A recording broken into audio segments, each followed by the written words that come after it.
प्रिय भाइयों और बहनों, खासकर प्रिय युवा साथियों, युवा दिवस के इस पावन अवसर पर आप सबों को यीशु सहाय जय मसीह की। युवा साथियों, जैसा कि आपको ज्ञात है, गोस्नर एवंजेलिकल लुथेरन कलीसिया दिनांक 28 सितंबर 2025 को युवा रविवार मना रही है। युवा रविवार के इस पावन अवसर पर आप सबों का हार्दिक स्वागत है और सभी युवा साथियों के कुशल और उज्जवल भविष्य की कामना करता हूँ। यह दिन आपके लिए खास है क्योंकि यह दिन आपको समर्पित है, आपके जोश, आपके सपनों और आपके भविष्य को। युवा अवस्था जीवन का एक सुंदर और समर्पित समय है।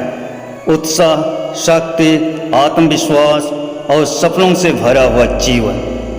यह समय निर्णय लेने का समय है, बीज बोने का समय है। आपका भविष्य आपके निर्णयों पर निर्भर है। यही वह समय है जब शैतान सबसे अधिक हमें भटकाने की कोशिश करता है।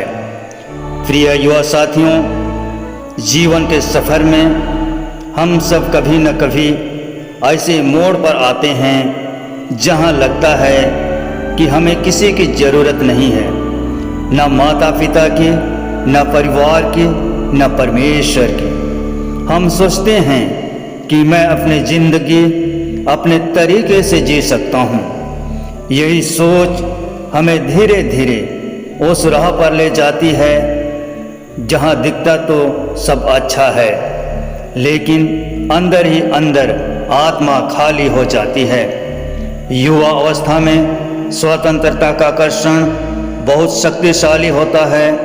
दुनिया की चमक दमक, सोशल मीडिया की दिखावट, दोस्तों की गलत संगति, गलत फैसले, ये सब हमें थोड़े समय के लिए सुख देते हैं, लेकिन अंत में हम टूटे हुए, अकेले और खोए हुए रह जाते हैं। उड़ाव पुत्र का दृष्टांत ऐसे ही एक युवा की कहानी है जो अपने पिता की गोद छोड़कर सुख और स्वतंत्रता के पीछे भागा, लेकिन अंत में केवल दर्द और अपमान पाया। लेकिन इस दृष्टांत की सबसे सुंदर सच्चाई यह है कि उसका पिता उसके लौटने का इंतजार कर रहा था। आज परमेश्वर भी आपसे कह रहा है, बेटा बेटी, चाहे तो कितनी भी दूर चला गया हो, मेरी गोद अब भी तेरे लिए खुली है। जब यीशु यह दृष्टांत सुना रहे थे, उनके आसपास दो तरह के लोग थे, पापी और चुंगी लेने वाले, जो अपने गुनाहों का बोझ उठाए यीशु के पास आए थे। धार्मिक फरीसी और शास्त्री जो खुद को धार्मिक मानते थे और पापियों को तुच्छ समझते थे। उस समय यहूदी संस्कृति में पिता की संपत्ति मांगना सबसे बड़ा अपमान था। इसका मतलब था, पिता मेरे लिए तुम मर चुके हो, अब बस मुझे मेरा हिस्सा दे दो। बेटा जब दूर देश चला गया तो इसका अर्थ था कि उसने अपने परिवार, अपने विश्वास और अपनी जाति से नाता तोड़ लिया। या न सिर्फ व्यक्तिगत गलती थी, बल्कि पूरे परिवार और समाज के लिए अपमान था।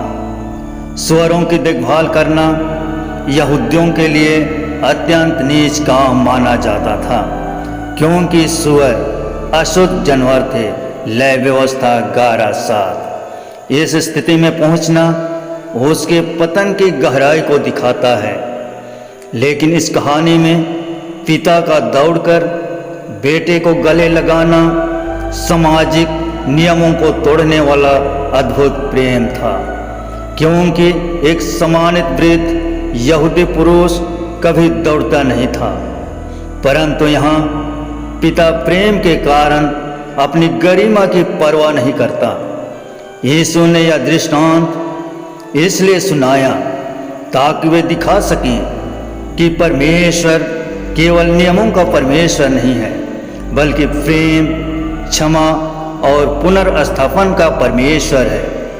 यह दृष्टांत यीशु ने मुख्यतः पापियों और कर वसूलने वालों के प्रति परमेश्वर के प्रेम को दिखाने के लिए कहा।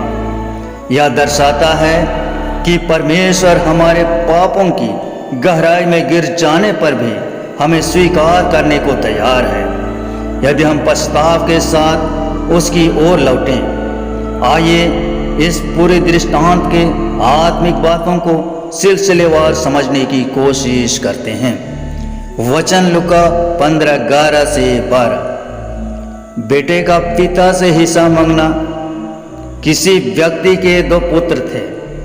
उनमें से छोटे ने अपने पिता से कहा, हे पिता, जो अंश मेरे भाग में आता है वह मुझे दे दे।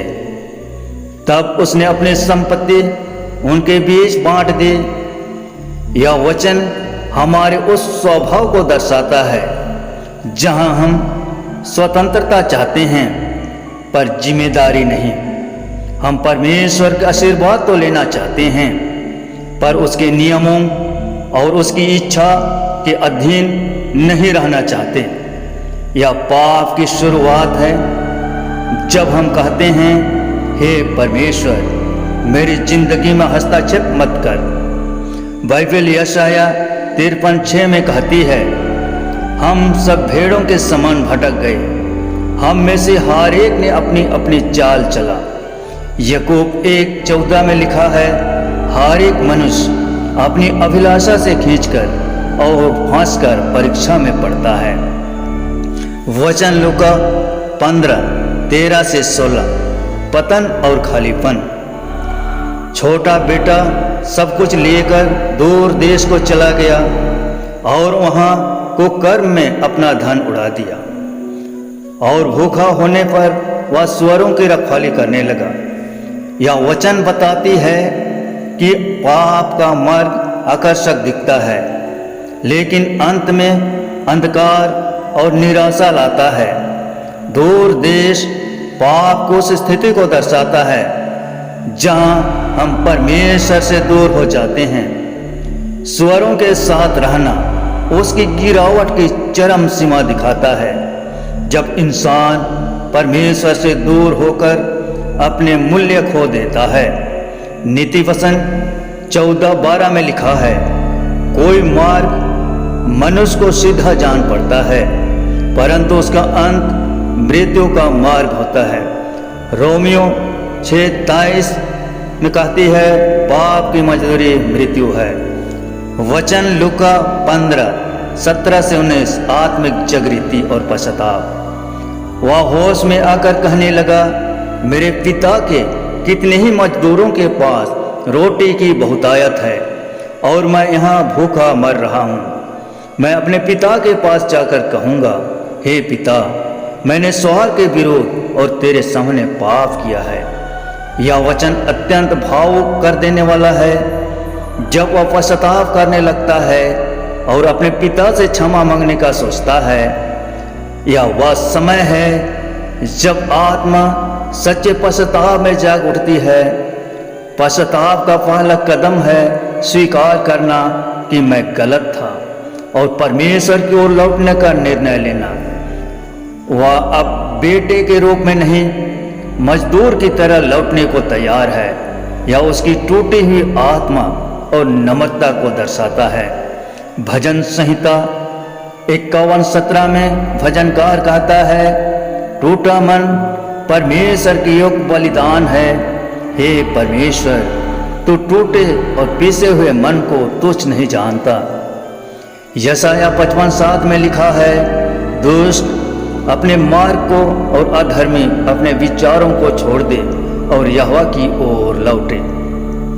वचन लूका 15:20 से 24। पिता का प्रेम और क्षमा। जब वह भी दूर ही था, उसके पिता ने उसे देख लिया और तरस खाकर दौड़ा और उसकी गर्दन में लिपटकर उसे चूमा। पिता ने कहा, सबसे अच्छा वस्त्र निकाल कर उसे पहनाओ और कहो कि हम खाएं और आनंद करें, क्योंकि मेरा यह पुत्र मर गया था, अब जी उठा है, खो गया था, अब मिल गया है। इस वचन में हम देखने पाते हैं कि परमेश्वर हमें केवल क्षमा ही नहीं करता बल्कि सम्मान और पहचान भी लौटाता है। पिता का दौड़ना दर्शाता है कि परमेश्वर पहले कदम उठाता है। वह हमारे लौटने का इंतजार नहीं करता, वह हमें अपनाने को आतुर रहता है। अंगूठी, वस्त्र और भोज यह सब दर्शाते हैं कि हमें सिर्फ क्षमा ही नहीं बल्कि पुत्र होने की पूरी बहाली मिलती है। भजन संहिता 103 के 12 में लिखा है, पूर्व से पश्चिम तक जितनी दूर है उसने हमारे अपराधों को हमसे उतनी ही दूर कर दिया है। इफिसियों 2:4 से 5 में लिखा है, परमेश्वर अपने बड़े प्रेम के कारण जब हम अपराधों के कारण मरे हुए थे हमें मसीह के साथ जिलाया। वचन लूका 15:25 से 32। बड़े भाई की प्रतिक्रिया। बड़ा बेटा क्रोध करने लगा और भीतर नहीं जाना चाहा। पिता ने उसे कहा, पुत्र तू सदा मेरे साथ है और जो कुछ मेरा है वह तेरा है। परंतु हमें आनंद और हर्ष करना चाहिए क्योंकि तेरा यह भाई मरा हुआ था और अब जी उठा है, खो गया था और अब मिल गया है। इस वचन में बड़ा भाई उस व्यक्ति का प्रतीक है जो स्वयं को धर्मी समझता है और दूसरों को नीचा समझता है। यह दृष्टांत श्रोताओं में बैठे फरीसियों और शास्त्रियों के लिए चेतावनी थी जो पापियों की वापसी पर नाराज होते थे। परमेश्वर चाहता है कि हम भी उसके समान क्षमाशील और दयालु हों, ना कि न्यायकारी और कटु। मत्ती 9:13 में यीशु ने कहा, मैं दया चाहता हूँ बलिदान नहीं, क्योंकि मैं धर्मियों को नहीं पापियों को बुलाने आया हूँ। गलातियों 6:1 में लिखा है, यदि कोई मनुष्य किसी अपराध में गिर पड़े तो नम्रता की आत्मा से ऐसे को सुधारो। आध्यात्मिक और नैतिक शिक्षा। पाप हमें परमेश्वर से दूर करता है परंतु पश्चाताप हमें उसकी गोद में लौटाता है। परमेश्वर का प्रेम बिना शर्त असीम और क्षमाशील है। हमें दूसरों की बहाली पर ईर्ष्या नहीं बल्कि आनंदित होना चाहिए। हर एक खोई आत्मा पर स्वर्ग में आनंदित होता है। प्रिय भाइयों और बहनों, इस दृष्टांत में पिता अपने खोए हुए बेटे को बिना किसी शर्त के स्वीकार करता है। उसी तरह आज भी स्वर्गीय पिता हमारी प्रतीक्षा कर रहा है।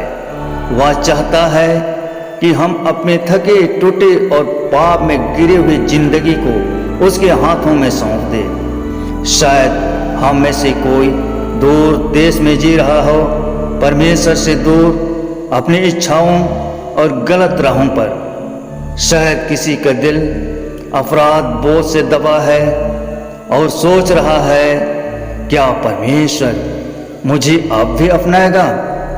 प्रभु कहता है, हे मेरे पुत्र, हे मेरी पुत्री, लौट आओ, मैं तुम्हारा इंतजार कर रहा हूँ। आज वह समय है कि हम अपने जीवन को पूरी तरह से परमेश्वर को समर्पित करें, यह स्वीकार करते हुए कि वही हमारा पिता, वही हमारी शरण और वही हमारी आशा है। पश्चाताप सिर्फ आंसू बहाना नहीं है बल्कि दिल का बदलना है। वह खोया हुआ बेटा जब होश में आया, उसने सिर्फ सोचा नहीं बल्कि उठकर घर लौट गया। उसी तरह हमें भी अपने पापों से मुड़कर परमेश्वर की ओर लौटना होगा। आइए हम अपने दिल में झांकें, क्या हमने परमेश्वर की इच्छा के विरुद्ध जाकर अपने मन का रास्ता चुना है? क्या हम दूसरों को क्षमा करने में बड़े भाई जैसे कठोर बने हुए हैं? क्या हम सच में अपने स्वर्गीय पिता के प्रेम को पहचान पाए हैं? आज वह हमें बुला रहा है, लौट आओ, क्योंकि मेरा प्रेम तुम्हारे लिए कभी खत्म नहीं हुआ। प्रिय भाइयों और बहनों, यह दृष्टांत हमें 3 सच्चाइयाँ सिखाता है। पहला, बुरी संगति हमें खोया हुआ बना देती है। दूसरा, पश्चाताप हमें पिता की गोद में वापस लाता है। तीसरा, परमेश्वर का प्रेम बिना शर्त है, वह दौड़कर हमें गले लगाने को तैयार है। जरा सोचिए, वह पिता जिसने अपनी गरिमा की परवाह नहीं की, दौड़कर अपने गिरे हुए बेटे को गले लगाया। आज वही परमेश्वर हमसे कहता है, चाहे तुम कितने भी टूटे हो, चाहे कितने भी गिरे हो, मेरी बाहें तुम्हारे लिए हमेशा खुली है। आइए आज हम सब अपने दिलों को नरम करें, अपने जीवन को उसके हाथ में सौंपें और उसके प्रेम में नया जीवन पाए। आमीन। आइए हम प्रार्थना करें। हे स्वर्गीय प्रेमी पिता परमेश्वर, हम स्वीकार करते हैं कि हमने तुझसे दूर होकर अपनी राहें चुनी और पाप में गिर गए, लेकिन आज हम तेरे पास लौटते हैं। हमें क्षमा कर, हमें शुद्ध कर और हमें तेरी गोद में बहाल कर। हमारा जीवन तेरा हो, हमारी आत्मा तेरा हो और हमारा हर कदम तेरी इच्छा के अनुसार हो। प्रार्थना हमारे उद्धारकर्ता यीशु मसीह के नाम में करते हैं। आमीन।